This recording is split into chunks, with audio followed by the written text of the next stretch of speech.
le marketeur, c'est celui-là qui définira toute la stratégie et qui pourra dire au vendeur comment aller vendre. D'accord. Le vendeur, c'est celui qui exécute ou fait ce que le marketeur dit. C'est ça la différence entre les deux. Parce que le B2B en Afrique est toujours au niveau relationnel, où les gens ont besoin de te voir, les gens ont besoin de savoir avec qui ils parlent. Et moi, dans ma démarche, je ne vends pas. En fait, je n'aime pas qu'on dise que je vends. J'aime qu'on dise que j'apporte une solution. Donc, c'est important que toi et ton produit vous fassiez quand. Il faut avoir aussi des aptitudes naturelles. Être disposé à écouter, c'est la base. La différence, il y en a qui écoutent pour réfléchir, il y en a qui écoutent pour comprendre. C'est écouter pour comprendre le client. Décrypte le podcast avec Moïse Éclou.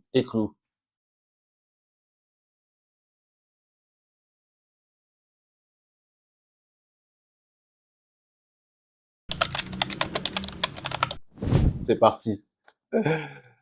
Bonjour Moïse. Bonjour Yann. Ça me fait plaisir de t'avoir. Le plaisir partagé. C'est Emmanuel Forson qui m'a dit il faut absolument que tu parles avec Moïse. On a sorti son podcast, il t'a tagué, on s'est écrit, tu as été ultra réactif. On a pu organiser ça 2 semaines après. Je suis super content. Je pense que le plaisir est partagé, comme je l'ai dit. C'est le premier podcast que je vais tourner avec un gars. Quand je regardais ton profil LinkedIn, je te disais ça un peu en avant. J'ai l'impression que t'es un gars, tu maîtrises le B2B en Afrique. Donc, je vais te poser beaucoup de questions là-dessus. Ok, écoute, je suis venu pour ça. Après, je ne sais pas si je maîtrise le B2B en Afrique, mais oui. En plus, un peu. En plus, il est humble. Mais avant ça, je vais te demander, présente-toi Moïse. Ok. Bon, écoutez, moi, je suis Moïse Éclou.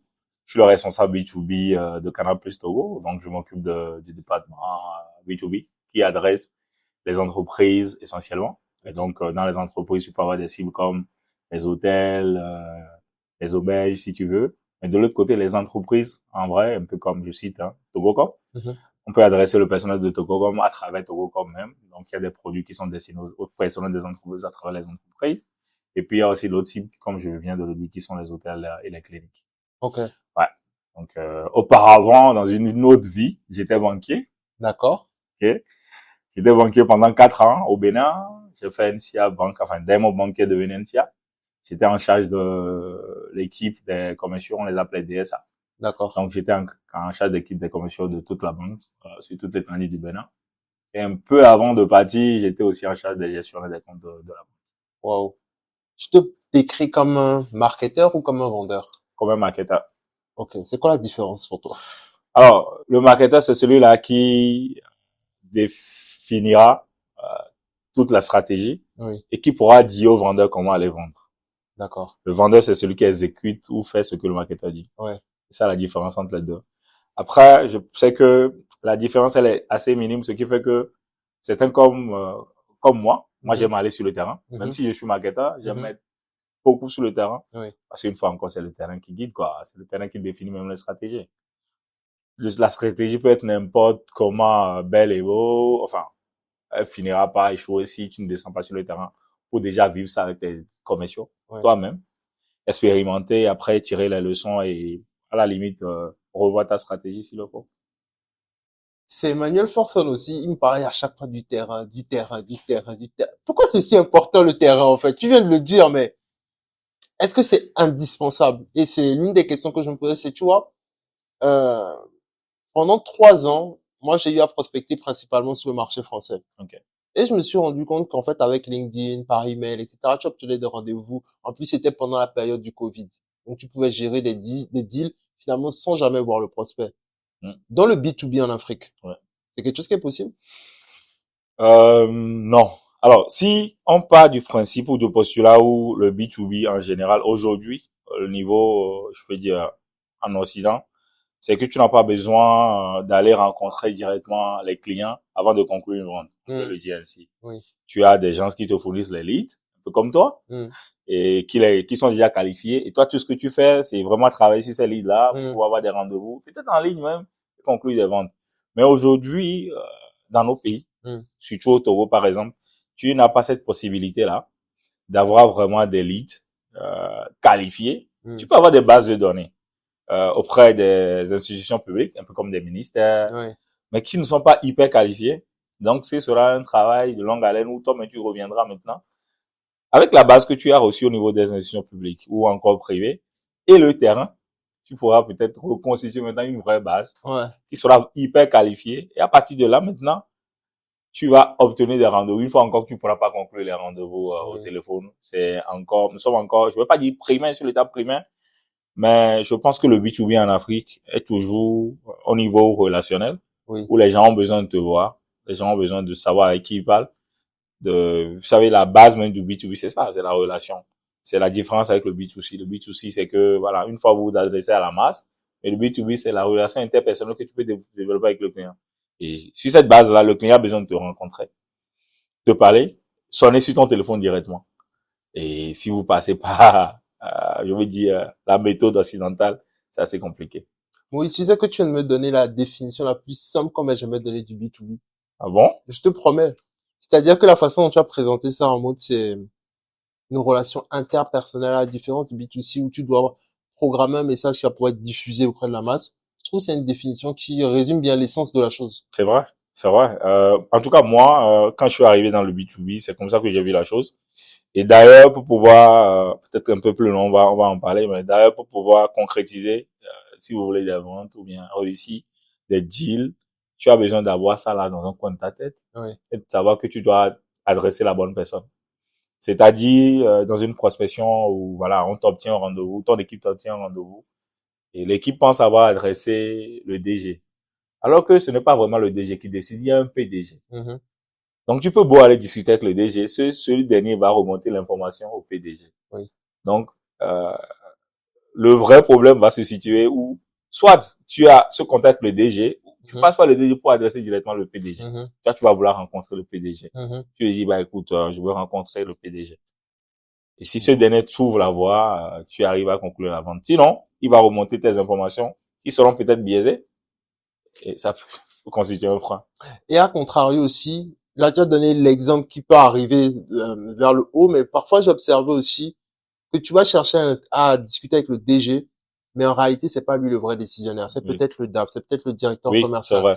C'est des personnes donc du coup qui finalement dans l'inconscient, on pourrait penser que c'est pas eux qui ont le dernier mot, mais en réalité c'est eux qui ont le dernier mot. Comment tu gères ça? Je vais peut-être donner un exemple. Sinon, on prend le cas typique des hôtels. Si par exemple tu dois adresser une offre à un hôtel, c'est vrai que c'est le DG ou bien le PDG qui aura posé sa signature à la fin de la chose.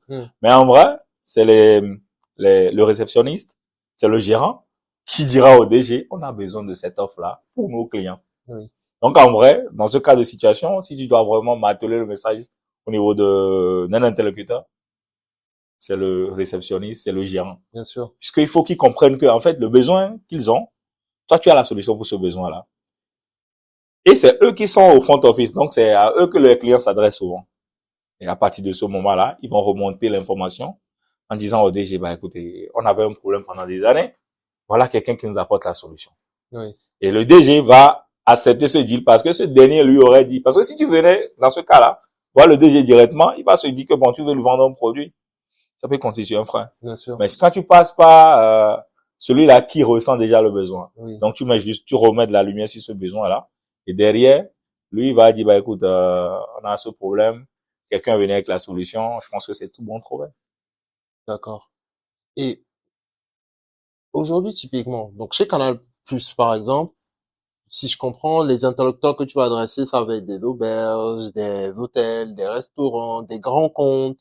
C'est les grands comptes. Les entreprises. Ok. Voilà. Tu as des commerciaux que tu envoies sur le terrain? Oui, j'ai une équipe. De commerciaux. Ok. Et cette équipe-là en question, tu la formes? Ou déjà, comment tu la recrutes? Et ensuite, comment tu la formes pour qu'elle puisse délivrer le bon message, pour qu'elle puisse comprendre le problème de la cible finale, donc de ton prospect finalement, parce que tu le dis avec une facilité, mais dans les faits, c'est pas si évident. Alors, pour la constitution de l'équipe, je vais pas peut-être parler de l'équipe au niveau de Canal+, parce que c'est une équipe qui est constituée, enfin, qui suit le recrutement normal hein, dans une entreprise du niveau de Canal+. Mais quoi que oui, tu as ton mot à dire, tu dis, ah ouais, mais ce profil-là nous intéresse et tout. Ok. Et au-delà de ça, maintenant, on a des technico-commerciaux, si tu veux. Okay. Donc, c'est des techniciens qu'on recrute qui font du SAV, donc qui vont assurer le service après-vente, après l'installation, mais aussi qui sont aussi utilisés comme des commerciaux sur toute l'étendue du territoire national. Okay. Donc, on les recrute par région. Donc, ces gens-là, c'est des gens que tu recrutes, que tu formes, aussi bien sur la partie technique que sur la partie commerciale. La partie commerciale, c'est ce qui m'intéresse moi. Okay. Donc, c'est à ces gens-là que tu vas les amener à prendre leur leçon. Quand je dis apprendre la leçon, c'est connaître le produit. Okay. Et moi, dans ma démarche, je ne vends pas. En fait, je n'aime pas qu'on dise que je vends.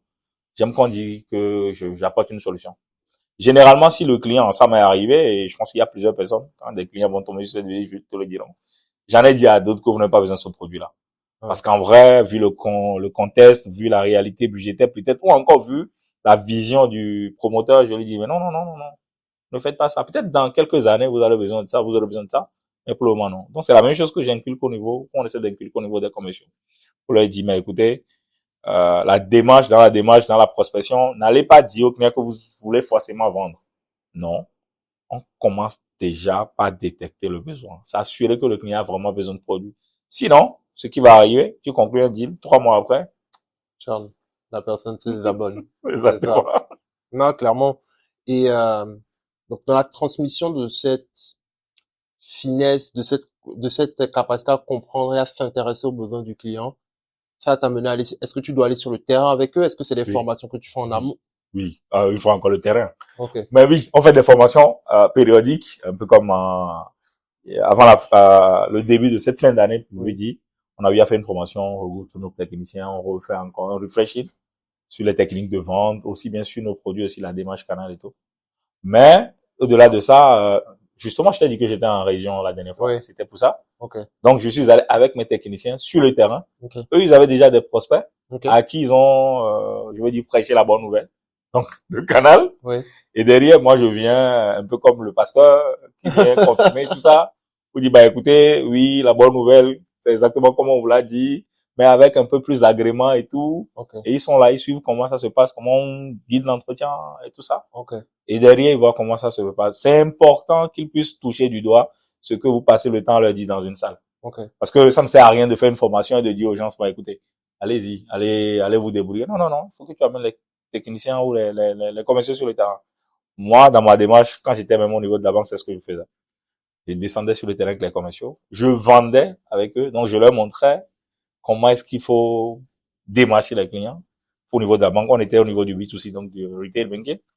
Donc, on allait voir comment ça se fait. On occupait un quartier, on faisait du market stop. C'est une action commerciale qui veut dire, voilà, je veux dire, comment on dit ça, remuer tout le quartier. Donc, on vient avec une équipe short, avec peut-être 40 commerciaux. On occupe le quartier et on fait du porte à porte. On rentre dans les maisons. Ah, vous allez bien et tout. On commence par, vous allez bien, vous avez un compte bancaire? Non. On ouvre un compte là. Et je m'assure que le travail soit bien fait. Mm-hmm. C'est la même chose que j'essaie de faire au niveau du B2B, mais avec une autre, si tu veux, appréhension. C'est différent. Mais avec la même énergie, c'est important. Tu penses que que ce soit chez Canal ou dans d'autres activités, dans le B2B en Afrique, la personne est rassurée par le vendeur ou est convaincue par le produit? Qu'est-ce qui est le meilleur déclencheur d'achat? Dans le B2B, le meilleur déclencheur d'achat, c'est, ce que je vais dire peut-être peut paraître bizarre pour certaines personnes. Mais moi, je pense que c'est beaucoup plus psychologique. D'accord. Le client peut beau avoir besoin du produit. Oui. Et que ton offre rencontre effectivement ce besoin-là. Donc, il n'y a pas de raison qu'il refuse. Mais peut-être parce que tu n'as pas su vraiment présenter cette offre à ce client. Ou encore, il n'a pas senti ce lien-là entre vous. Ce dernier peut refuser de signer ce contrat.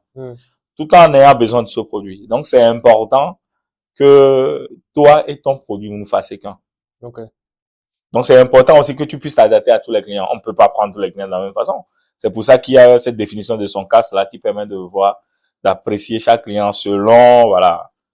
Et tu ne vas pas prendre quelqu'un qui est intéressé par l'argent, commencer par lui parler de confort. Il y en a à voir. Bien sûr. Donc, c'est à toi de t'adapter en fonction de que tu as en face de toi. Mais c'est important de déterminer ou de définir cette relation interpersonnelle là dans le B2B. Sans ça, rien du tout. Parce que le jour où le client aura un problème, il doit avoir quelqu'un qu'il peut appeler directement. Oui.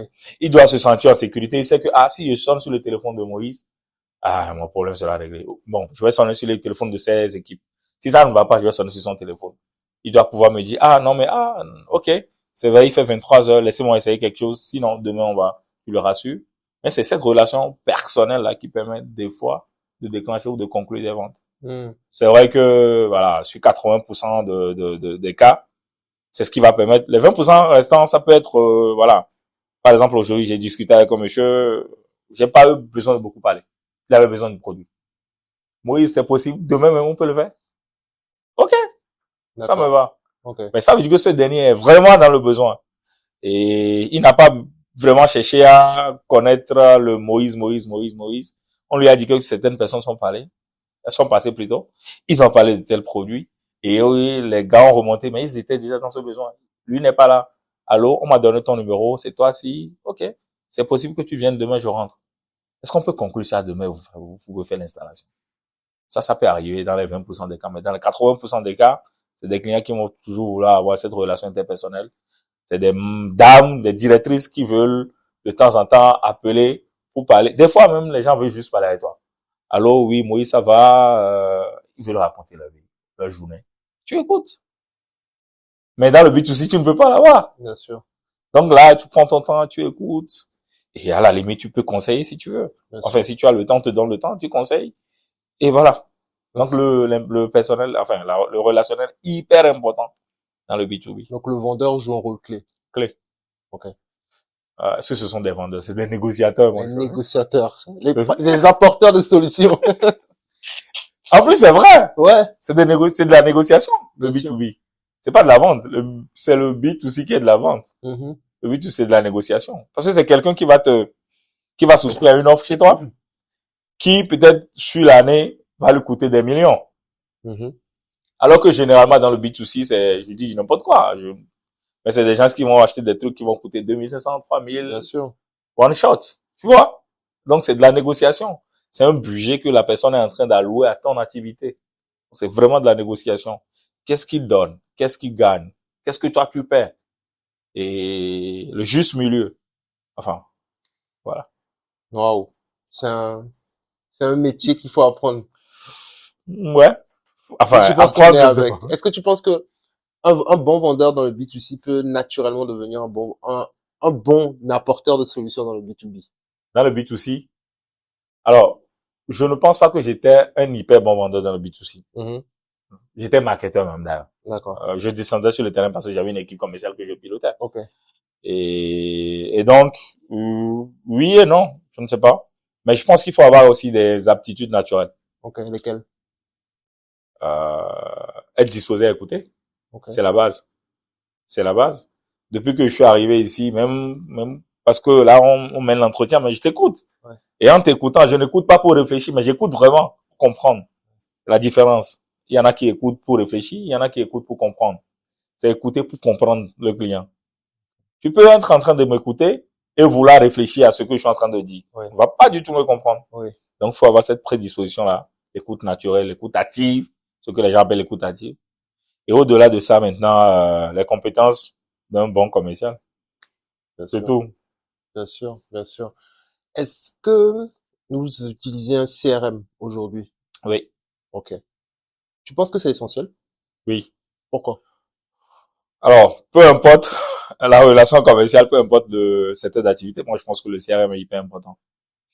Le CRM est hyper important parce que justement, ça permet de pouvoir tracer l'historique tu as avec un client, de pouvoir faire vivre une expérience avec le client, tu vois. Et c'est la base. Tu ne peux pas aujourd'hui mener une activité, que ce soit dans le B2C ou le B2B, sans un outil CRM. C'est pas possible. Est-ce que tes commerciaux partagent ton point de vue?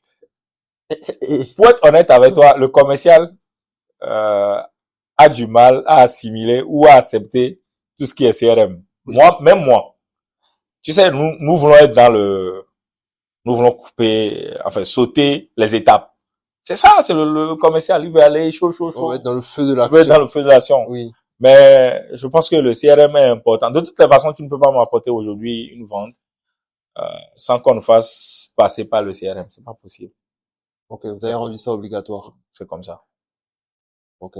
C'est comme ça. Donc, Et comment tu gères cette assiduité du coup lorsque ils ne prennent pas justement le temps de consigner les informations dans le CRM? on le fait derrière.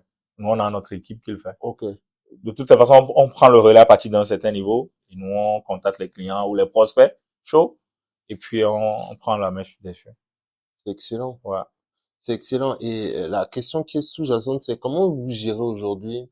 C'est moi, le CRM, j'ai une facilité à l'utiliser lorsque les interactions vont se faire par mail, lorsqu'en fait, il y a un rendez-vous qui est pris dans l'agenda Google Calendar et que finalement tout est synchronisé. Mais j'ai remarqué une chose, en 6 ans travaillant au Togo et en Côte d'Ivoire, ça, j'ai remarqué qu'en fait, la plupart des échanges se font à l'oral et via WhatsApp. Et donc, du coup, tu dois avoir le réflexe de les prendre sur du papier, parce qu'en plus, tu vas pas prendre les notes sur ton téléphone. Et après, devoir les consigner dans ton CRM. Et c'est pas si intuitif que ça. C'est vrai. Tu penses qu'on doit accepter ça et puis se dire que bon, il y a des données qu'on n'aura pas dans le CRM? Est-ce que je pense, pour moi, il faut toujours s'inscrire dans la logique de s'améliorer. C'est important d'améliorer les outils que nous avons. Après, c'est aussi important de s'adapter à notre réalité. Oui. Parce que ce que tu décris, en fait, c'est notre réalité. C'est notre réalité. C'est notre réalité. Aujourd'hui, on n'est pas à l'étape où even le client même va vouloir passer par les adresses mail pour te... Quand il a un besoin, le mec t'envoie un message WhatsApp. Ouais. Et généralement même un audio. Tu écoutes, tu te débrouilles. En fait, c'est ça. C'est ça. Et moi, je pense que ce n'est pas la bonne façon de faire, c'est vrai. Mais une fois encore, je pense que nous sommes à ce niveau-là aujourd'hui dans notre phase de croissance. Ça va venir. C'est à nous aussi d'avoir ce côté pédagogique-là, de pouvoir instruire nos clients à bien utiliser les outils que nous mettons à la disposition et tout. Et ça va venir. Et faire évoluer aussi ces outils. Ces outils. C'est important de pouvoir les adapter aux réalités. Parce qu'on peut pas aller chercher des outils et penser que ça va s'adapter à l'Africain. L'Africain a sa manière de voir les choses. En fait, c'est ça aussi. L'Africain a sa manière de voir les choses, a ses réalités où, enfin, l'histoire parle pour nous. Nous sommes beaucoup plus dans l'oral que dans l'écrit. Ça, c'est vrai. Et donc, il faut qu'on trouve un moyen pour que les mecs se sentent à l'aise tout en restant dans leur environnement. Bien sûr. C'est important. Bien sûr. Bien sûr. Important. On dit parfois que qui sort, s'en sort. Qui sort? S'en sort. Un ami ivoirien qui est arrivé récemment, il me dit qui sort, s'en sort. Dans le B2B, ici, personnellement, moi j'ai la conviction que c'est vrai. Comment toi tu vois la chose? Qui sort, s'en sort. Non, mais après, est-ce que c'est vrai ou c'est faux? Je ne peux pas affirmer ou infirmer. Bien sûr. Mais moi, je pense que, voilà, le B2B en Afrique, moi, j'ai la chance de travailler pour un groupe qui est Panaf. Oui. Qui sont sur le segment B2B en Europe aussi. Et donc, on a eu la chance de comparer aujourd'hui les outils que nous avons, les outils qu'ils ont, leur façon d'adresser les cibles, notre façon d'adresser les cibles. Et je pense que le jour où on est sorti de cette réunion-là, mes collègues et moi, donc mes collègues, les autres qui sont dans les pays africains, on s'est dit, mais bon, gars, je pense que nous sommes encore à 150 ans derrière. Ah oui? C'est la vérité. Ils ont une autre façon de voir le B2B aujourd'hui. Ils ont tellement évolué, la technologie chez eux, à un niveau où enfin, les Africains, ceux qui rentrent souvent de l'Occident, qui vivent là-bas, ils ont tendance à croire que les entreprises qui sont ici refusent d'évoluer. Et ce n'est pas le cas. C'est juste que notre marché n'est pas apte à accepter cette évolution-là aujourd'hui. Enfin, je veux dire, voilà, les freins à cette aptitude-là peuvent être technologiques, réglementaires, parce que et puis liés au budget. Est-ce que les gens sont prêts à payer un certain coût pour pouvoir accéder à un certain service aujourd'hui? Il y a tout ça là qui font que on ne peut pas aujourd'hui prendre ce qui se fait dans le B2B en France et transposer ça au Togo. Vice versa. Mais aujourd'hui, ce qui s'est fait en Côte d'Ivoire, c'est ce qui est fait au Togo, c'est ce qui est fait au Cameroun, c'est ce qui est fait en Afrique du Sud, vice versa. Donc qui sort, s'en sort. Toujours. Toujours. Okay. Tu vois? Ouais. Par contre, quand on doit quitter le continent, c'est autre chose. Ouais. Mais je pense que sur le marché africain, on est quand même à de niveaux similaires, hein, d'évolution, que ce soit technologique, voilà. Ça va. Et moi, je pense que dans les 10 prochaines années, le B2B va encore évoluer, les relations entre les entreprises vont prendre une autre tournure. Un peu comme en Occident aujourd'hui, tu vas voir, aujourd'hui, les gens pensent, enfin, je pense qu'il y a plein de départements, aussi bien dans les telcos qui ont des B2B, au niveau de Canal, bon, on a un service B2B, au département B2B et tout. Mais ça va prendre encore plus de valeur, où tu vas voir, aujourd'hui, les jeunes vont entreprendre et vont adresser directement les entreprises. Parce qu'aujourd'hui, c'est compliqué. Les gens sont toujours dans le B2C, ils veulent adresser la masse. Ils ne savent pas qu'il y a un marché, il y a une niche qui est là, qui sont des entreprises qu'on peut adresser. Ils ont des besoins qu'on peut adresser. Donc, l'idée, c'est que ça vienne. Et aussi, c'est à nous, hein, de pouvoir en parler. Bien sûr. Voilà. Bien sûr. Est-ce qu'il y a suffisamment aussi de prospects B2B finalement sur le marché? Parce que, tu vois, parfois on a l'impression, moi c'est une phrase qui m'a choqué un jour, que quelqu'un m'a dit, il me dit que, c'est un Français, donc qui fait du business en Afrique. Okay. Et il me dit que oui, dans tous les cas, dans la plupart des pays africains, il y a que, allez, grand maximum 200, 300 entreprises potentiellement qu'on peut prospecter. Et que le reste là, c'est des TPE, c'est dans l'informel, etc. Bon, je l'ai écouté et avec le temps, enfin, il me dit, c'est vrai qu'il y en a pas énormément. Mais quel est ton point de vue là-dessus? Alors, si on m'exprimer en tant que Togolais, donc, connaît un peu le marché local, je dirais qu'il n'a pas tort, pas totalement. On a, je pense que si tu t'adresses aujourd'hui à comment ça s'appelle le service? L'INSEAD. L'INSEAD aussi. Le nombre d'entreprises qui se créent au Togo par an, on doit être dans les milliers. Ah, le CFE, tu veux dire. Le CFE. Oui. On doit être dans les milliers. Ok. Concrètement, quand tu vas voir, parmi ces entreprises-là, quelles sont celles qui ont vraiment mené une activité, donc, qui sont actives, tu vas voir que le taux va tourner autour peut-être de 30%. Ah oui, ok. Naturellement. Et quand tu vas maintenant aller chercher le client potentiel, ce n'est pas seulement toutes les entreprises, mais c'est des entreprises qui ont besoin de tel ou ton produit. Oui. Et qui ont le budget aussi pour pouvoir l'acquérir. Donc, à partir de ce moment où tu peaufines encore la base, prospect, mon gars, tu vas te retrouver avec un truc comme ça. Et c'est vrai. Okay.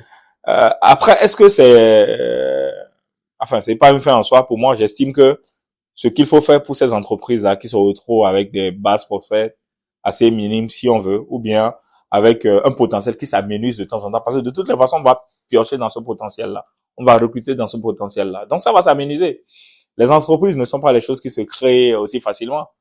Et un peu comme, généralement, un homme, chaque année, les gars vont se marier, vont créer des foyers, et donc le B2C va évoluer. C'est pas la même chose pour les entreprises. Bien sûr. C'est pas dans les mêmes proportions. Et donc, à partir de ce moment-là, ce qu'il faut faire, c'est peut-être penser plutôt à la diversification. Donc, chercher des produits secondaires pour pouvoir adresser aussi les entreprises. Et vous aurez un portefeuille à gérer de produits. Voilà. Et toujours sur ce sujet-là il n'y a pas énormément de prospects B2B sur certaines activités. Est-ce qu'ils ne sont pas aussi concentrés? Par région. Par région. Oui. Bon. Typiquement, quand tu prends la cible hôtelière au Togo, c'est typiquement 85-90% l'OE.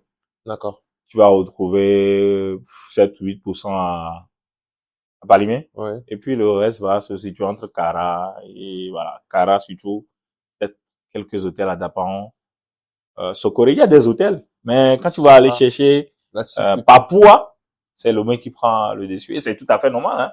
Je pense que l'activité économique est concentrée surtout à Lomé. Et puis, on a Palimé. On a ce poids-là à Palimé parce que Palimé est aujourd'hui réputé comme une ville qui reçoit assez de touristes et qui est vraiment visitée et surtout qui est animée les week-ends. Donc voilà, il y a un boom hôtelier aussi à Palimé.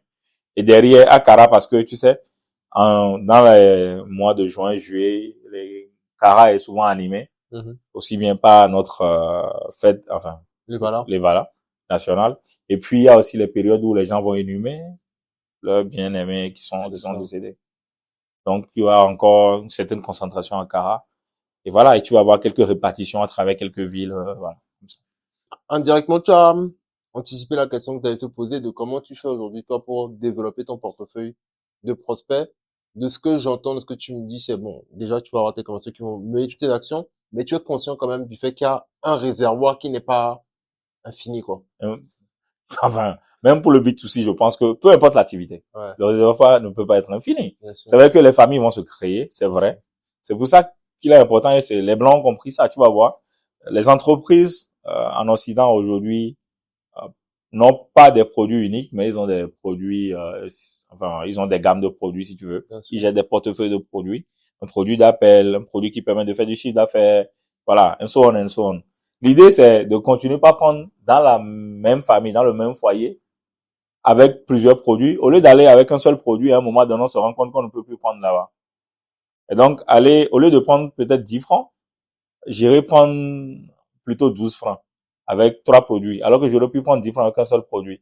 Mais ils ne sauront pas qu'ils ont sorti, enfin, ils n'auront pas plus de difficultés à sortir 2 francs supplémentaires, parce qu'ils se diront qu'ils ont pris 2 autres produits supplémentaires. D'accord. Tu vois?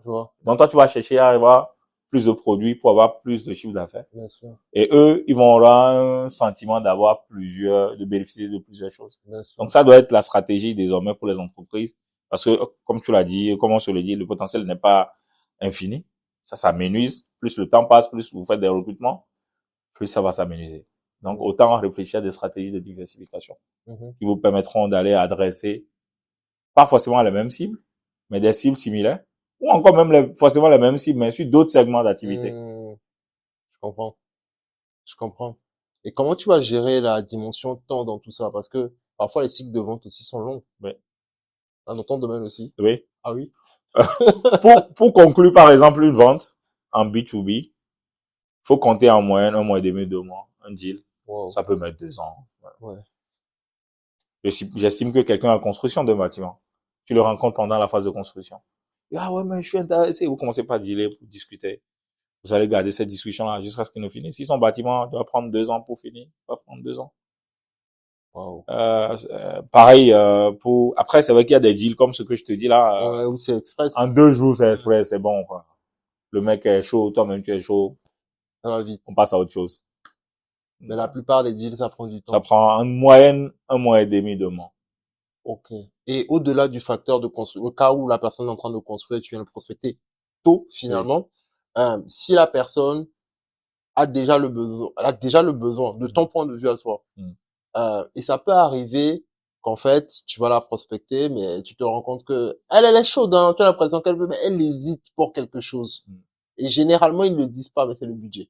J'ai l'impression. Ouais. Comment tu gères cet aspect?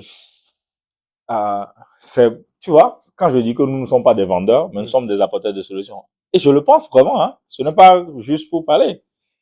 Il faut que le client perçoive l'intérêt de ce que je viens lui proposer et la valeur ajoutée que ce service-là va apporter à son entreprise, à son entité. C'est important. Et à partir du moment où tu vois que le client, il est chaud, il veut vraiment souscrire à l'offre, mais que c'est le budget qui constitue un frein. Et moi, je suis assez honnête. Et moi, je pense aussi que mes supérieurs ou bien l'offre que nous vendons nous donne cette latitude de pouvoir discuter avec les clients, de pouvoir accompagner certaines activités qui sont en lancement, en phase de lancement. Un hôtel qui ouvre aujourd'hui, peut-être qu'on ne va pas la facturer, like à plein pot. Je dis n'importe quoi. On va peut-être faire des réductions pour que l'hôtelier aussi puisse, voilà, lancer ses activités. Et au bout d'un an et demi, 2 ans, va revenir pour régulariser les choses. Donc, ce sont des tactiques qui nous permettent de dire au client, bah, écoute, je sais que tu veux vraiment souscrire à notre offre. Et je sais que c'est le budget qui pose problème. Bah, écoute, je dis n'importe quoi, je te pose une réduction de 15%, sur 2 ans, et après, je reviendrai pour qu'on revoie le deal. Si c'est OK pour toi. Là, il sait que bon, tu as fait quelque chose pour lui, et c'est ça la solution que j'apporte vraiment. Ce n'est pas seulement le pécunier. Parce que derrière, on ne vend pas que les offres de Canal+. Tu vas voir, nous allons mettre la lumière sur cette activité-là. On va publier les cet hôtel sur la page de Canal+ Togo. On va recommander cet hôtel-là pour tout le personnel de Canal+ Togo et à l'étranger même, à l'international, quand ils seront de passage de Togo, qui peuvent aller dormir dans cet hôtel parce que cet hôtel est abonné Canal. Dans les cliniques, c'est pareil. On a des cliniques qui sont abonnés. Et donc, on recommande à nos guests ou puis au personnel d'aller dans ces cliniques-là. Ils vont profiter de la continuité de nos programmes dans ces cliniques. C'est pareil. Et puis pour les entreprises, par exemple, l'offre destinée aux entreprises, on fera des réductions, quoi. C'est puissant ce que tu dis, parce que du coup, ça veut dire que tu fais tout pour que l'entreprise, déjà, tu as cette flexibilité-là de pouvoir jouer sur le coût de la solution. Ouais. Et puis, dans ce que je perçois de ce que tu dis, c'est que tu fais tout pour que l'entreprise ne voit pas ça comme une dépense, mais comme un investissement. C'est exactement ça. Et en vrai, c'est ça. C'est ça? C'est ça.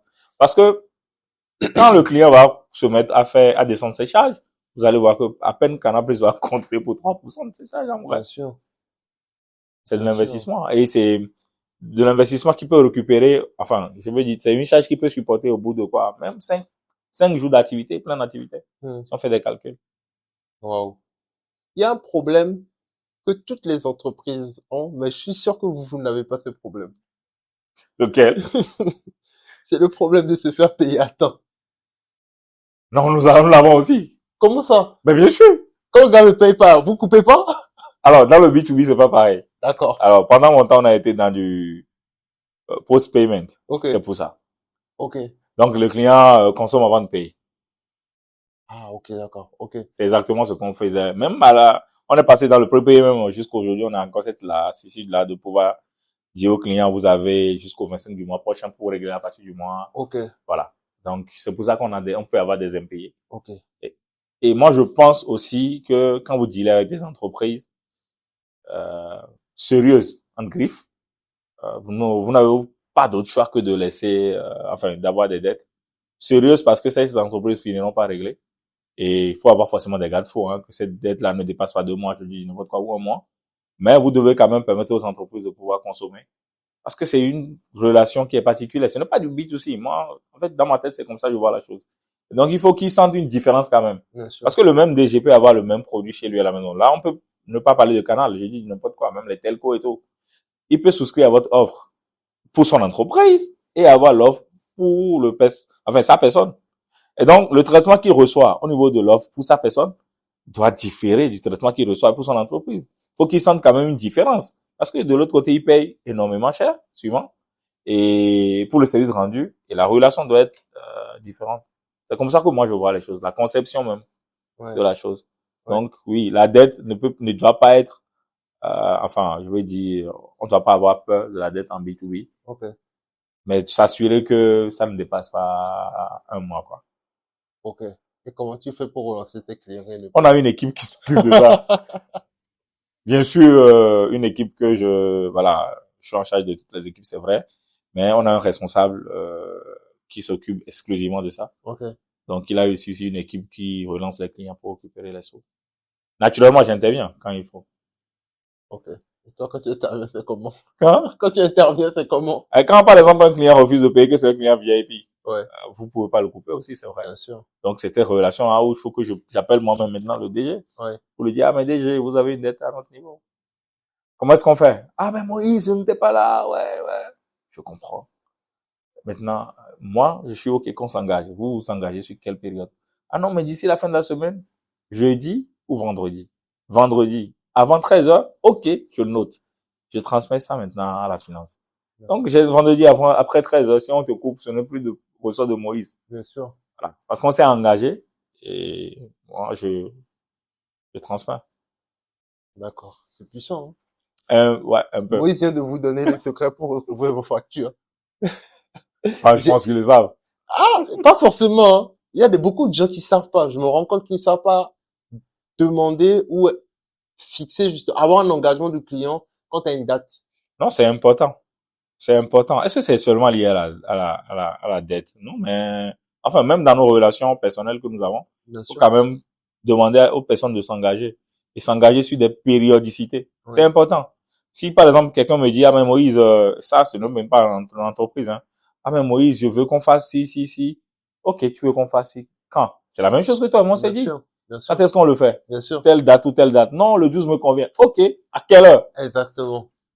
C'est ça. Ouais. On a besoin de s'assurer de la périodicité, de l'heure précisément. Maintenant, si l'autre pense qu'il sera en retard, on s'envoie un message. Mais mon gars, tu seras en retard. Sinon, les relations personnelles comme professionnelles ne seront pas, on va rentrer dans la cata. Oui. Donc, il faut toujours cadrer les choses. Toujours. J'accepte que tu me doives. Mais, mon gars, tu vas payer au bout de 15 jours. C'est ça. C'est aussi simple que ça. Oui. Non, c'est précieux ce que tu dis à nos interlocuteurs et à nos interlocuteurs, nos auditeurs, excusez-moi. à nos auditeurs. Tu as fait le Bénin? Oui. Tu as des collègues qui sont un peu partout dans cette région? Ouais. En Afrique, d'ailleurs. En Afrique et ailleurs aussi, Oui. parce que, ok. Ouais. Tout à l'heure, tu parlais des différences culturelles qu'il peut y avoir entre les marchés Ouais. européens, africains. Ouais. Maintenant, moi, j'aimerais que tu me dises la différence culturelle entre les marchés africains. Est-ce qu'il y en a une? Oui, énormément. Tout à l'heure, on en parlait même d'ailleurs. Quand vous prenez, par exemple, alors je vais rester dans la CEDEAO déjà. Quand vous prenez le marché ivoirien et le marché béninois, le marché togolais, il y a un monde d'écart. Vous voyez, le dynamisme du marché ivoirien n'a rien à voir avec le dynamisme du marché béninois et togolais. Oui. Et même quand on va prendre les deux maintenant, du Bénin et du Togo, il y a une dynamique qui est au Bénin aujourd'hui qui peut-être n'est pas ça au Togo aujourd'hui. En tout cas, à l'instant où nous parlons, tu ne ressens pas cette dynamique-là. Tu vas voir plein d'activités qui se créent au Bénin, ce qui va dynamiter forcément le marché et qui va apporter des solutions ou encore qui va peut-être faire grossir le marché du B2B au Bénin. Et c'est d'ailleurs le cas. Tu vas voir que par exemple, ma collègue qui est au Bénin peut peut-être continuer par recruter, alors que tu as l'impression que son potentiel est déjà atteint ou fini, mais peut continuer par recruter parce que justement, il y a d'autres structures qui se créent. Et en Côte d'Ivoire, c'est encore pire. Enfin, pire dans le mieux, quoi. Dans le mieux, oui. C'est-à-dire, là-bas, je dis pas que tu n'as pas besoin de prospecter, mais tu sens que, bon, le marché même est assez mature, où les gens savent que quand tu as une structure, tu dois souscrire à telle offre. Ils ont cette notion-là de la qualité-prix. Ils veulent que eux, leurs clients qui viennent visiter leur site ou encore qui prennent des hébergements chez eux, si je dois parler de l'hôtellerie, bénéficient aussi d'une certaine qualité. Et donc, ces gens-là savent qu'ils doivent aller vers Canal+. Donc, facilement, je veux dire, tu n'auras pas forcément trop besoin de parler, comme sur le marché togolais. Et aujourd'hui, en termes de potentiel, on ne peut pas comparer le Togo et la Côte d'Ivoire. Toi, tu le sais. Ou bien? Oui, c'est clair. C'est pas les mêmes marchés. C'est pas les mêmes marchés. On parle pas de la même chose. Taux de croissance même. Au niveau du pays, on peut voir. Donc, on ne dit pas la même chose. Donc, voilà. Et après, quand on doit quitter la CEDEAO, quand vous irez vers la CEMAC, c'est pareil. RDC, c'est un pays qui est gâté, on le dit. Donc, les choses vont très vite là-bas. Les entreprises se créent. Tu vas voir les mines qui s'installent. C'est du marché pour le B2B. Et ici, chez nous, je ne sais pas, comme des mines s'installent par an, je ne sais pas. Ouais. Enfin, ce n'est pas le cas. C'est ça. Un peu au Mali, c'était avant au Mali, au Burkina, c'était le cas. Mais aujourd'hui, avec la situation que ces pays traversent, ce n'est plus le cas. Donc, voilà. Quand je vais aller peut-être au niveau du Rwanda, le Rwanda est aujourd'hui en train de connaître un essor aussi, je te l'ai dit. Et au Rwanda, le marché B2B se porte très bien. Il y a de la concurrence, mais ça se porte très bien. Et voilà.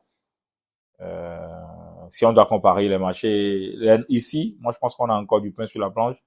Le potentiel est en train de s'amenuiser, c'est vrai, mais je pense qu'il suffit seulement qu'on redynamise un peu le marché, que la conjoncture économique nous donne un coup de pouce, et vous allez voir. Tout va décoller. Toujours. À quel point tu penses que le digital aujourd'hui doit s'intégrer au quotidien des départements commerciaux, des départements marketing qui font du B2B? Alors. J'ai volontairement dit à quel point. Je sais pas dire que. Ah non. De toutes les façons, on ne peut pas se passer du digital. On ne peut plus. Tu penses? Si, on ne peut pas. On ne peut plus se passer du digital. Alors, c'est vrai que les gens ont tendance, quand on dit digital, les gens pensent seulement directement à Facebook. Facebook, LinkedIn, tous ces réseaux sociaux, mais oui. Non. Le WhatsApp aussi, c'est du digital. C'est vrai. Les Google Ads, tout ça, c'est du digital. C'est vrai. Et donc, vous avez une cible déterminée, bien connue, que vous savez que, par exemple, vous voulez adresser des gens qui ont un certain âge. Si vous savez, par exemple, je dis n'importe quoi, les directeurs de société, ont un âge compris entre 35 et 55 ans, je dis n'importe quoi. Tu définis ta cible. Bien sûr. Et tu sais que quand tu fais une campagne, voilà, moi je veux chercher telle cible, des hommes et des femmes dans un rayon de, et tu vas chercher. Et tu as forcément besoin d'une base de données pareille pour pouvoir comparer à ce que tu as déjà et pour pouvoir explorer d'autres horizons. Donc pour moi aujourd'hui, on ne peut pas se passer du digital. D'ailleurs, peu importe le secteur d'activité, ce n'est même pas une question de B2B ou B2C. On ne peut pas. Sinon, le monde va te rattraper. C'est le monde, ou bien le monde va te dépasser d'ailleurs. Oui. Si toi, tu veux te passer du digital aujourd'hui, c'est que le monde va te dépasser.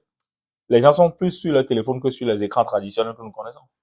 Donc, si tu as un message à adresser, il faudrait que ça passe par là. C'est que quand les gens scrollent, qui lisent quand même, toi aussi, là, ta bonne nouvelle. Ah, mais c'est quoi encore ça? Je vais fermer. Mais il a quand même lu. Tu occupes une partie de son esprit. La deuxième fois, la troisième fois, ce dernier va se poser la question, mais c'est quoi, en fait? Je vais aller chercher voir. Ou je clique pour voir, en vrai. Et toi, ça t'envoie son numéro.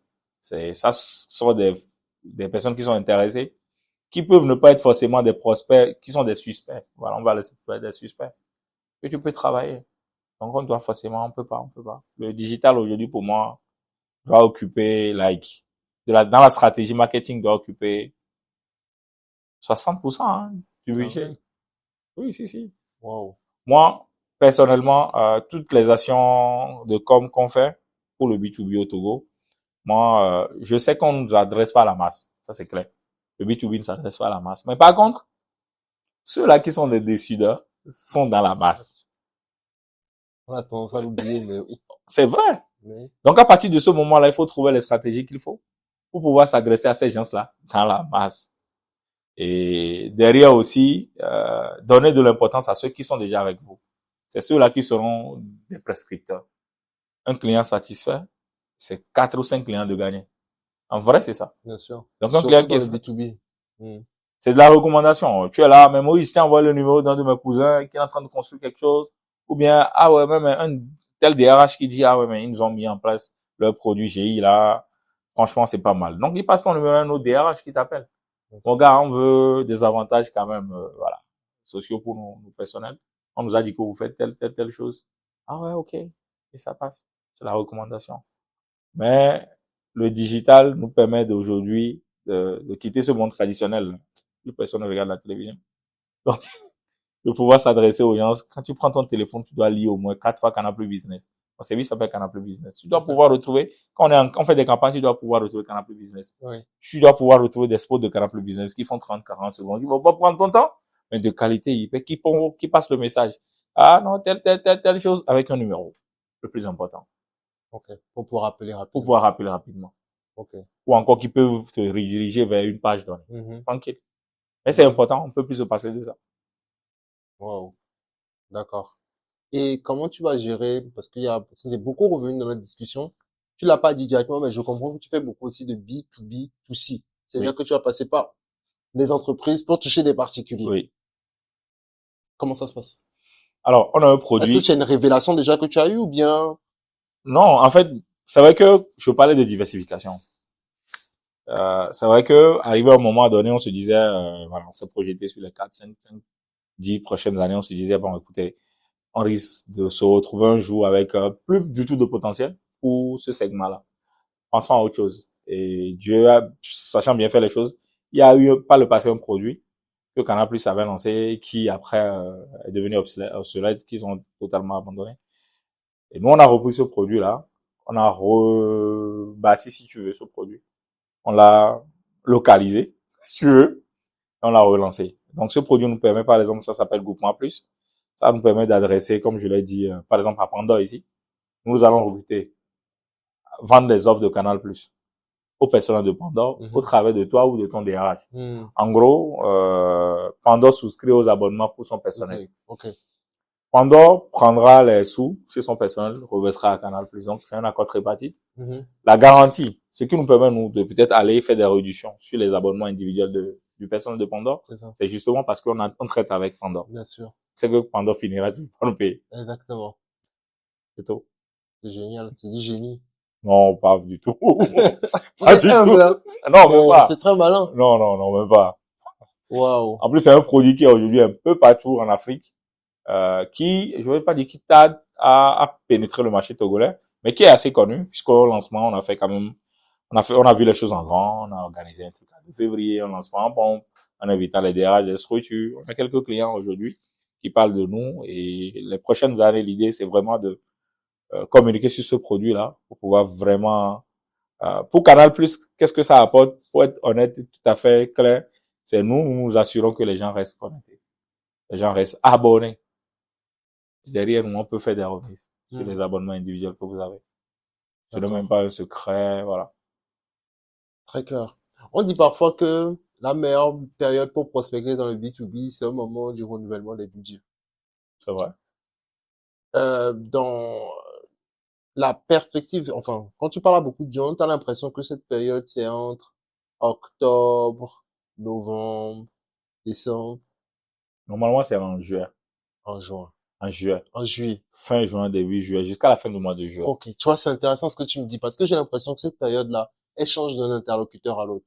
Dans les grosses structures, moi, je pense que dans les grands groupes, parce que à la banque, c'était pareil. Oui, Je pense que c'est surtout dans les périodes-là ok, où les gens se projettent sur la fin de l'année en cours ok, et l'année à venir. d'accord. Donc, c'est à partir de ce moment-là aussi, il y a des choses qui sont dans les pipes, des offres auxquelles on veut souscrire ou encore, voilà. Maintenant, une fois encore, j'ai dit au niveau des grands groupes. Quand on va redescendre d'un cran, on va trouver les grandes entreprises, nationales si tu veux, des PME de grande taille. Ça va se situer entre la période des octobre, novembre, décembre, parce que c'est la fin de l'exercice comptable. Et les gars vont vouloir, voilà, s'assurer que et finaliser leur budget. C'est pour ça. Est-ce que tu penses que c'est la bonne période pour véritablement prospecter? Moi, je pense que ça dépend de l'offre. D'accord. Ça dépend de l'offre. Pour Canal+, par exemple, non, rien à voir. À moins que c'est un client qui veut s'engager sur un cycle de paiement annuel. Et ça encore, ce n'est pas, enfin, pas besoin de prospecter en fin d'année. C'est toute l'année. Il n'y a pas de période pour souscrire. Mais par contre, ça dépend de l'offre. Si par exemple, je dis n'importe quoi, les grosses structures qui vendent un peu comme Simtogo, qui doit souscrire à une offre, dans son département B2B et consorts, ça doit être avant la période des budgets, pour qu'ils puissent budgétiser maintenant cette dépense-là pour l'année à venir ou l'année, le reste de l'année. C'est important. Donc, ça dépend de l'offre, de la cible aussi. Mhm. Et une fois que, bon, que tu as semé la graine dans le budget, comment tu l'arroses? J'ai un grand frère qui me disait, à Lomé là, faut relancer les gens en esprit. En prière, même si tu veux. Et il me dit, lui, quand il démarre sa semaine le lundi, il prend son téléphone. Bonjour grand frère, j'espère que tu n'as pas oublié. C'est ça qu'il fait. Est-ce que tu... Bonjour grand frère. Non mais, est-ce qu'il a tort, il n'a pas tort. Moi, c'est quand je quitte la maison pour aller au boulot que je passe la plupart de mes appels. J'ai mon téléphone, je dis, appelle-moi telle personne. Il appelle. Ah, bonjour, boss, comment ça va? Et tout. Ah, c'est Moïse, vous souhaitez une bonne journée et tout. Ah, mais Moïse, ah, mais je voulais t'appeler même. Attends, tu peux passer au bureau? Ah, mais Moïse, ça va? Ok. Ah, mais je t'ai pas oublié, notre deal. En fait, c'est la bonne période. Mais c'est vrai qu'il faut relancer. Bon, c'est normal, c'est commercial. C'est commercial. Faut relancer. C'est le jeu, faut relancer. Mais oui, tu vois, une fois encore, en Afrique, je sais pas moi comment le dire, je sais pas, on localise tellement les relations que, à un moment donné, on est obligé de bébétiser les clients. Oui, tu vois. oui. Alors que, en Occident, le mec n'a pas tout ce temps-là. C'est une relation commerciale entre vous, professionnelle. Oui. Tu veux, tu ne veux pas. On programme même derrière les relances. C'est automatique. Oui. Au bout de 5 jours, première relance. Vous recevez un MD. Au bout de, sans réponse, au bout de 10 jours, on reprogramme encore. 15 jours, peut-être maximum un mois, le mec te laisse tomber, il passe à autre chose. Ouais. Mais chez nous, ce n'est pas le cas. De toute façon, le potentiel n'est pas si énorme que ça pour que tu puisses laisser tomber quelqu'un au bout d'un mois et dire que tu passes à autre chose. Mon gars. Il n'y a pas suffisamment. Ah, les objectifs sont là. C'est chaud. C'est clair. Ah, c'est chaud. C'est chaud. Waouh. Mais oui, mais c'est comme ça. C'est comme ça. Faut bébétiser les clients, si ce mot-là existe d'ailleurs. Ouais. Comment tu fixes tes objectifs? Tu as des vues, tu as des données sur le marché, du fait d'être dans un groupe, est-ce que c'est les choses auxquelles tu as facilement accès? On a un potentiel. Enfin, on a une idée du potentiel. Donc, on a le réel, ce que nous avons. Donc, à partir de ce moment-là, moi, j'ai des supérieurs qui disent, bon, écoute, pour cette année à venir, ensemble, bien sûr, on pense que tu peux faire si, non, c'est ce qu'on peut faire. Et voilà, vous vous entendez. Mais est-ce que tu as une vue sur le marché, typiquement, aujourd'hui? Est-ce que, tu as des outils, parmi tes outils de décision, tu vas savoir, OK, il y a 3000, 4000 hôtels au Togo. Si. OK. Si. Et comment vous faites pour obtenir ces données-là? On se fie aux données du ministère. Et puis, comme je l'ai dit, à notre expérience terrain. D'accord. OK. On se fie aux données du ministère. Le ministère, en début de chaque année, moi, je m'adresse au ministère pour avoir la base. OK. Au niveau du ministère du Tourisme. Et puis, voilà. C'est compliqué d'avoir ces données. Non, c'est pas vraiment compliqué. Ouais. C'est vrai qu'au début, pour la première fois où j'ai fait la demande, ça a traîné un tout petit peu, mais franchement, pour les dernières fois, tranquille. Et moi, la question que je me pose, c'est, est-ce que c'est parce que c'est Canal que tu arrives à avoir ces données-là? Ou Non, je ne n'importe pense qui peut pas. avoir ces données? Je pense que n'importe qui. Ok. Il faut juste motiver la demande. C'est ça. Peut-être que c'est parce que aussi je dis que c'est de la part de Canal, Bien sûr. mais je pense que si tu dis que c'est de la part d'une structure, Ouais. voilà, tu peux facilement avoir accès à ces données-là. Maintenant, c'est vrai que j'ai essayé d'avoir des données au niveau de l'OTR, c'est ça. Mais je pense qu'ils ont estimé que ce sont des données sensibles. C'est peut-être pour ça qu'ils ne me l'ont pas donné. Bien sûr. Mais Ça m'aurait beaucoup aidé, c'est vrai, mais voilà. Wow. Mais c'est bien d'essayer, en fait, de rentrer déjà dans cette logique-là, de pouvoir obtenir ces données, c'est... Auprès des institutions publiques, parce qu'en vrai, ce sont ces institutions qui garantissent la fiabilité des informations que tu peux avoir. Normalement. Oui. C'est pour ça, quand tu reçois ces bases-là maintenant, à toi de les requalifier. Oui. Parce que tu as tes gars sur toute l'étendue du territoire. Ils peuvent pas forcément sillonner tous les coins et recoins du Togo, c'est vrai. Mais ils rencontrent en moyenne quasiment tous les établissements.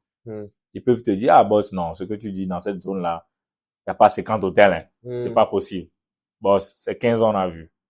Donc tu peux extrapoler. Donc ça te donne une idée, pas forcément réaliste du potentiel, mais qui n'est pas aussi loin que ça, du réel. Et donc, voilà, à partir de ce moment, vous fixez des objectifs en fonction de ce que tu as déjà fait. Et voilà. Lorsqu'on est hors digital, il y a une donnée qui est difficile à mesurer. Mais je pose souvent la question de, est-ce que tu saurais aujourd'hui me dire c'est quoi? Est-ce que tu sais aujourd'hui calculer ton coût d'acquisition client? Oui. Comment tu fais? Alors, on va peut-être mettre toutes les charges qui vont rentrer dans justement l'acquisition de ce client-là. Ça part de tout ce qui est campagne publicitaire, tout ce qui est toutes les charges, même le camion que tu mets dans ta voiture pour aller recruter un client et tout. Bien sûr. Et ça, tu vas mettre ça, tu feras la somme de ça et là, si tu veux le ratio entre ça et tous les clients que tu as recrutés. Ok. Tu le calcules aussi par campagne? Est-ce que vous avez des campagnes par moment, ou tu le calcules du coup Oui, sur l'année? ça c'est beaucoup plus fait en centrale si tu veux. D'accord. Faire en centrale. Et mais derrière, nous on a besoin de ces charges là pour savoir si l'activité est vraiment rentable ou pas. Ok. Ok. Sinon, vous allez continuer par mettre plus de moyens pour aller recruter des clients qui vont peut-être vous ramener moins de revenus. Bien sûr. Et vous roulez à pète. Bien Alors sûr. qu'on a une activité qui doit forcément normalement être rentable. Bien sûr. Totalement. Ah bah c'est génial. Parce que je sais qu'il y a beaucoup d'entreprises qui veulent le calculer mais qui n'arrivent pas. Mais vous, du coup, vous avez réussi vraiment à... Oui, enfin, c'est Canal Plus, quoi. Ouais. Tu t'es défini comme quelqu'un de corporate? Tu vis dans les entreprises dans lesquelles tu es? Oui. Oui. Ça se En voit. tout cas, on a une très bonne ambiance, nous. Ouais. Très bonne ambiance au boulot, je te promets. Des fois, même, il y en a qui ne viennent pas au boulot, qui appellent juste pour écouter la voix des autres au boulot parce que, ouais, on a une très bonne ambiance. Wow. Et on a une équipe de jeunes, de responsables commerciaux qui sont quasiment tous jeunes. On a des assistants ou des assistantes qui sont aussi dans la même tranche d'âge. Et mieux encore, on a des supérieurs, des N+1 qui sont aussi free, qui sont dans la même vision. Parce que l'idée aussi, c'est ça. Il faut que le personnel épouse la vision de l'entreprise. Et à Canal, je pense que voilà, ça va. Ça va. Est-ce que c'est parce que c'est justement vous vendez du divertissement de par les chaînes, tout ça? Est-ce que tu penses que ça joue ou bien rien à voir? Rien à voir. Moi, je pense que c'est surtout la culture de l'entreprise. D'accord. C'est ce que je veux dire. Les créateurs de cette entreprise-là ont toujours voulu instaurer. Moi, je pense que c'est des gens qui n'ont jamais voulu cette relation-là de supérieur et puis subalterne. Non, non, non. Ouais. C'est des gens qui veulent discuter avec toi, ouais, qui veulent que tu puisses leur dire réellement ce qu'il est, ouais, pour prendre des bonnes décisions. Et on a besoin de ça, même dans nos entreprises personnelles que nous avons. Tous ceux avec qui nous travaillons, on a besoin de se mettre à leur niveau, oui, pour que ces gens-là nous disent ce qu'il est. Parce qu'en vrai, nous allons voir les choses avec un regard de, je sais pas, je dis n'importe quoi, globaliste, alors que c'est ces gens-là qui sont dans la particularité. Donc, moi, je pense que voilà, il y a des entreprises qui le disent, mais qui n'arrivent pas à le mettre en pratique. Ou en tout cas, le dirigeant en réalité le dit, mais en réalité n'est pas vraiment convaincu. Comment le dirigeant doit lui-même travailler dessus et comprendre en fait l'intérêt de ça pour son organisation globale? Parce que parfois c'est vraiment profond, tu vois. Oui. Tu dois sentir que il y a certains dirigeants ils se disent on va faire un team building, on va faire ça, mais ils n'arrivent pas à créer la proximité en réalité et la cohésion.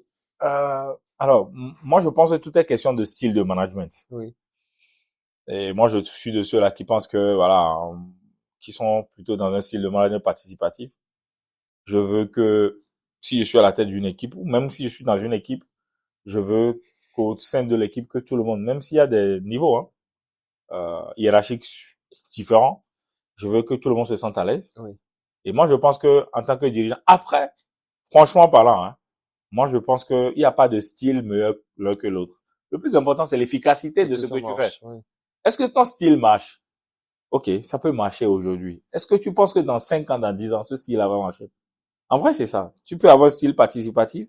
Si tu ne sais pas quadriller, au bout de 3 ans, les gens vont penser que vous êtes au même niveau, ils vont faire du foot de n'importe quoi. Au même moment, quelqu'un peut être assez dur. C'est lui qui décide. Et derrière, au bout de 2 ans, son entreprise va s'écrouler. Donc, le plus important, c'est de trouver le juste milieu pour que les gens qui travaillent pour toi se sentent vraiment concernés. Pensent que l'entreprise les appartient. C'est ça, en fait. Qu'ils soient prêts quand ils vont quitter chez eux le matin, qu'ils viennent, qu'ils travaillent vraiment pour toi. Ce n'est pas qu'ils travaillent pour avoir à la fin du mois quelque chose. Ouais. Mais qu'ils travaillent, qu'ils sont épanouis dans ce qu'ils font. Ouais. Donc, toi, ton importance ou ton rôle, c'est de t'assurer que cet environnement-là leur donne l'impression qu'ils sont chez eux, ouais. que cette chose leur appartient. Voilà. Et derrière, ça doit couler normalement. Oui. Et moi, je pense que c'est ce qu'on essaie de faire. Moi, j'ai une petite entreprise ouais. d'élevage, ouais. si tu veux. Je suis agripreneur. Bon, c'est ce que j'essaie de faire. Je fais de l'élevage de lapins et puis je cultive du banane plantain. Mais moi, à un moment donné, je suis exactement Moïse avec tout le monde. Il n'y a pas de chef. Je n'aime pas ça. C'est ça. Je veux qu'on m'appelle Moïse, voilà. Au même moment, si tu constates que celui avec qui tu travailles pense que vous êtes au même niveau, ouais. des fois, il faut taper du poing sur la table. C'est important. C'est ça. Mais si ce dernier aussi est assez responsable, il saura que, ah non, il laisse cette ouverture-là pour qu'on puisse vraiment travailler dans une certaine cohésion. Et c'est ce qu'il faut encourager, je pense. C'est excellent.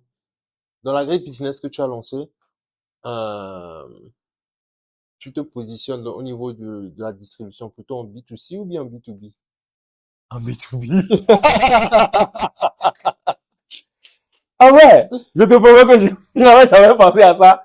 Mais inconsciemment, je me suis en train de réutiliser les entreprises. Ah ouais. Ouais, c'est le segment, j'adresse sur tous les segments. Si tu veux, bar, hôtel, restaurant. Ok. Donc. Naturellement, oui. Naturellement. Je veux que ces gens-là viennent consommer, enfin, commandent des lapins chez moi. Ok. Oui. On les livre et puis servir leurs clients dans les différents établissements. Ok. C'est excellent. On peut avoir le nom du business en question? Oui, c'est Lapin Délice. Sur Facebook. Lapin Délice. Sur Facebook. Ouais. Ok. On ira s'abonner. Puis, pour le premier mail, on va commander chez toi les bons lapins bien. Ah, bon, gars, c'est des lapins bio. T'inquiète pas. Ah, génial. Bah, écoute, je pense qu'on a bien échangé. Si. Moi, j'aimerais que tu puisses, qu'on finisse l'interview, en fait, parce qu'on a démarré off caméra en parlant de la jeunesse. Oui. Et j'ai compris qu'en fait, c'est quelque chose qui te touche énormément. Et je suis convaincu que la jeunesse togolaise, spécifiquement africaine en général, a quelque chose à donner au monde, en fait. Ouais. Quelque chose qu'on ne met pas suffisamment en lumière. Ouais. Et j'aimerais bien, donc, du coup, que tu prennes le temps de passer un petit message à ces jeunes qui vont nous regarder, à ces personnes qui peut-être comme toi, il y a quelques années, se disaient qu'est-ce que je veux faire de ma carrière, qui voudraient se lancer peut-être dans le marketing, dans autre chose, ou dans l'agriculture, ou dans une autre activité, et qui doutent. Je pense que, enfin, je vais commencer mon intervention sur le dernier mot, le doute. Le doute est permis, c'est normal, c'est naturel même de douter. Mais je pense que, au-delà du doute, il faut quand même prendre conscience du potentiel que nous avons. Quand je dis nous, je parle de la jeunesse togolaise, la jeunesse africaine en général, mais la jeunesse togolaise, c'est celle qui m'intéresse aujourd'hui, du potentiel que nous avons, des valeurs que nous avons reçues depuis notre naissance. Je pense que sur toute l'étendue du territoire national, on a reçu quand même la même éducation. On avait des parents qui ont cette éducation à la homogène, qui nous ont tous inculqués. Et on doit pouvoir, franchement, se lever aujourd'hui, pouvoir regarder les autres nationalités droit dans les yeux. C'est important parce que, voilà, pendant très longtemps, le Togolais s'est laissé peut-être marcher dessus, le Togolais en général, vis-à-vis des autres nationalités. Quand vous allez postuler, je dis n'importe quoi, là, pour ceux qui sont carriéristes peut-être, quand vous postulez pour des postes similaires, ou encore pour un même poste, vous allez aux entretiens, vous allez voir, je ne vais pas citer des nationalités, des gens qui vont passer avant vous de nationalité, qui vont vraiment se vendre, et vous allez voir le Togolais qui va passer, mais qui sera assez timide. Et donc, moi, je pense que il est quand même temps qu'on puisse lever ce voile-là de timidité et qu'on puisse vraiment embrasser la chose et se dire que, nous sommes humains, que comme ces nationalités-là, on a 2 bras, 2 pieds, une seule tête, ils n'ont pas 3 têtes. À partir de ce moment-là, nous sommes égaux devant les offres d'emploi et que on a du potentiel parce que, rappelez-vous qu'on était sur les bancs ici, enfin, au Togo, on nous a suffisamment maté. On est passé par le BPC, on est passé par le probatoire et on est passé par le bac. Je pense qu'il y a peu de pays africains, surtout francophones, dans lesquels tu as encore le probatoire aujourd'hui. Le probatoire, vraiment, c'est un tremplin qui essaie de filtrer vraiment les niveaux. Et donc, moi, je pense que, au-delà de ça, peu importe le secteur d'activité dans lequel vous exercez, si vous êtes carriériste, essayez d'aller chercher l'excellence. C'est important. Que quand les gens s'adressent à vous, quand les gens parlent avec vous, qu'ils aient l'impression qu'ils parlent avec quelqu'un qui connaît ce dont ils parlent, qui maîtrise son sujet. C'est important. Maintenant, au-delà de ça, pour la jeunesse togolaise que nous constituons, je pense que le Togo, et notre hymne le disent très bien, lors de l'humanité, moi je pense que le Togo a du potentiel. Aussi bien humainement, donc le capital humain que nous constituons. Aujourd'hui, la jeunesse doit, selon les derniers recensements, je pense qu'on est plus de 3 ou 4 millions à pouvoir être actifs dans le pays. Donc je pense que c'est important aujourd'hui qu'on se donne à beaucoup de choses. Nous avons plus de 60-70% de terres arables, donc des terres cultivables. C'est important aujourd'hui qu'on puisse mettre en place des choses pour permettre à cette jeunesse-là de, au minimum, participer à l'autosuffisance alimentaire de son pays. Vous voyez, il y en a qui disent que la terre ne trompe pas, l'élevage ne trompe pas, et c'est vrai en plus. Quand vous allez en Occident, il y a peu de personnes qui peuvent le dire, mais les plus riches, ce sont les agriculteurs, ce sont les éleveurs. En vrai, c'est vrai. Allez visiter juste des foires de quoi que ce soit, de tomates en France, vous allez comprendre ce que je dis. L'agriculture, l'élevage n'est pas, en vrai, un métier à mettre de côté ou sale. Non, rien à voir. C'est nous qui avons conçu la chose comme ça. Sinon, en vrai, l'agriculture, l'élevage sont des domaines dans lesquels nous pouvons aujourd'hui nous adonner pleinement d'ailleurs, et pouvoir vivre de ça. Et pour finir, je dirais que on a besoin d'un environnement. On a besoin d'un environnement qui nous permettrait, en tant que jeunes Togolais, de pouvoir faire ces choses que je viens de citer. Tu ne peux pas évoluer dans un environnement où tu as l'impression qu'il y a des réglementations qui t'empêchent de pouvoir évoluer. C'est important de pouvoir faciliter, créer un cadre propice au développement des jeunes, d'encourager l'entrepreneuriat des jeunes dans des différents secteurs porteurs. Aujourd'hui, vous allez voir des écoles qui continuent pas à former des commerciaux, des marketeurs. Est-ce que dans 10 ans, on aura forcément besoin de marketeurs? C'est la vraie question qu'il faut se poser. Nous, là, le métier que nous avons choisi, l'IA le fait même déjà. Oui. Moi, j'ai des IA sur mon téléphone. Si je pose des questions de stratégie, l'IA te rédige des stratégies que toi-même, tu mettras 20 jours pour rédiger. Ça te sort ça en moins d'1 minute. Donc, ça voudrait dire que nous avons choisi des métiers qui sont appelés peut-être à évoluer. D'accord? Mais je pense que l'agriculture, aussi autonome qu'il soit, aura besoin des hommes. Et aujourd'hui, nous avons encore la chance que chez nous ici en Afrique et surtout au Togo, cette agriculture-là n'est pas encore si développée. Donc moi, je pense qu'il faut mettre en place des politiques qui encouragent les jeunes à aller vers la terre, des fonds de support, enfin tout ce que vous voulez. Mais je pense qu'il faut donner une chance à cette jeunesse togolaise-là de vraiment se lever, de pouvoir se faire respecter dans la sous-région. Et le respect, moi je dis, la main qui donne, c'est la main qui embête. Tant que tu n'as pas les moyens, les gens vont t'embêter. Donc le respect doit forcément passer par l'autonomie financière des jeunes Togolais. Vous voyez? Et puis qui se cultivent aussi. On a se cultiver là. Vous achetez des mégas pour peut-être suivre du n'importe quoi pendant des heures. Moi, je pense que vous pouvez prendre ce temps-là, aller faire des recherches dans quelques domaines que ce soit pour vous cultiver. Ça, il va de vous, votre propre culture, mais dans la société dans laquelle vous vivez, ça impacte aussi votre société. Ceux qui vous entourent, votre développement va les impacter. C'est ce qu'on appelle l'effet d'entraînement. Donc, je veux pas passer votre temps à parler. Donc voilà, et moi je suis très fier d'être Togolais. Voilà.